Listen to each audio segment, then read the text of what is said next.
இனிமே கண்ணை மூடிட்டு கடலை எண்ணெய் வாங்கலாம். ஏன்னா மந்த்ரா கடலை எண்ணெய் இதயத்தின் தயாரிப்பு. வறுக்க பொரிக்க ஏன் எல்லா சமையலுக்கும் மந்த்ரா தான். மந்த்ரா கடலை எண்ணெய், அபார ருசி, ஆரோக்கியமான உடல் நலம். ரொம்ப டயர்டா இருக்கு. இயற்கையான டேட்ஸ், பாதாம், பிஸ்தா, கேஷு அண்ட் ஹனி கொண்டு தயாரிக்கப்பட்ட லயன் டேட் நட் பைட்ஸ். கடந்த 2019 முதல் 2022 வரை நம் ராணுவத்தின் தலைமை தளபதியாக இருந்தவர் ஜெனரல் மனோஜ் முகுந்த் நரவனே. பணி ஓய்வுக்கு பின் இவர் சுயசரிதை புத்தகம் ஒன்றை எழுதினார். அதில் 2020 இந்தியா சீனா இடையே எல்லையில் பதற்றம் நிலவிய போது மத்திய அரசின் செயல்பாடுகள் பற்றி அந்த புத்தகத்தில் விளக்கப்பட்டுள்ளதாக கூறப்படுகிறது.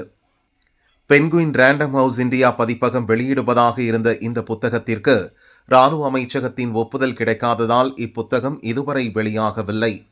இன்னும் அதிகாரப்பூர்வமாக வெளியாகாத இந்த புத்தகத்தின் நகலை லோக்சபா எதிர்க்கட்சித் தலைவர் ராகுல் பார்லிமெண்ட்டுக்கு எடுத்து வந்தார்.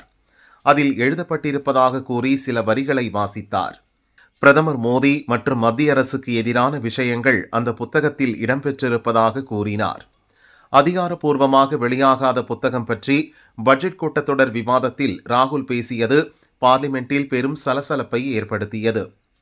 இது குறித்து டெல்லி போலீசார் வழக்கு பதிந்து விசாரணையை தீவிரப்படுத்தியுள்ளனர். இதற்கிடையே நம் நாட்டில் அதிகாரப்பூர்வமாக வெளியிடப்படாத இந்த புத்தகம் அமெரிக்கா, ஜெர்மனி, கனடா, ஆஸ்திரேலியா உள்ளிட்ட நாடுகளில் ஆன்லைனில் விற்பனை செய்யப்படுவதாக தகவல் வெளியாகியுள்ளது. இணையத்தில் கசிந்த புத்தகத்தின் நகலில் சர்வதேச அளவில் வெளியிடப்படும் புத்தகங்களுக்கு வழங்கப்படும் 13 இலக்க தனித்துவ எண் இருப்பது விசாரணையில் தெரிய வந்துள்ளது. எனவே இது வெளியிட தயாராக இருந்த புத்தகம் என்பதும் உறுதியாகியுள்ளது. ராணுவ அமைச்சகத்தின் ஒப்புதலுக்காக காத்திருக்கும் 4 ஸ்டார்ஸ் ஆஃப் டெஸ்டினி புத்தகத்தில் இடம்பெற்றுள்ள அம்சங்களும் வெளிநாடுகளில் ஆன்லைனில் விற்பனையாகும் புத்தகத்தில் இடம்பெற்றுள்ள அம்சங்களும் ஒத்துப்போவது விசாரணையில் தெரிய வந்துள்ளது.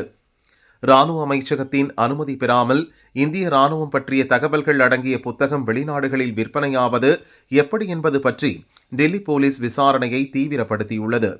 இந்த விவகாரத்தில் சர்வதேச நிதி பரிவர்த்தனை மற்றும் வெளிநாடுகளில் ஒத்துழைப்பு அளித்தவர் பற்றிய விவரங்கள் திரட்டப்படுவதாகவும் போலீஸ் வட்டாரங்கள் தெரிவித்துள்ளன.